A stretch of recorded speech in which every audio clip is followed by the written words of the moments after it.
જ્યારે બધી બાજુથી ઠોકર લાગવા માંડે ને સાહેબ, ત્યારે સમજી લેવું કે કોઈક ભગવતી, કોઈક શક્તિ તમારું બાવડું પકડવા માંગે છે. તમારું મનપસંદ વ્યક્તિ, તમને ગમતું વ્યક્તિ જ્યારે તમારાથી દૂર જવા લાગે ને, ત્યારે સમજી લેવું કે માં જગદંબા, 9 લાખ લોબડિયાળી દેવી, એનાથી પણ સારું વ્યક્તિ તમારી પાસે લાવવા માંગે છે.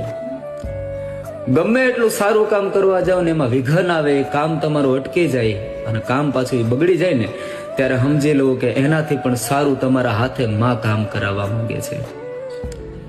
અને બધી બાજુથી હારી જાવ, તમને એવું લાગતું હોય કે હવે હું કાંઈ કારણ નથી, કોઈ કાંઈ લેવા દેવા વગરનું મારું મન મૂંઝાઈ જાય છે, હું હાવ હારી ગયો એવું લાગે છે, તે સમજી લેવું કે તમારો સુખનો સૂરજ બહુ વહેલી તકે ઉગવાનો છે.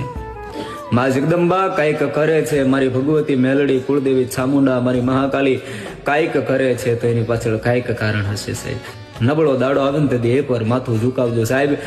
એ ઝુકેલા માથાને બીજે ઝુકવા દે તો કંડિયાની કાળી નાગડીને ખોટ બેહી જાય બાપ. જ્યારે બધી બાજુ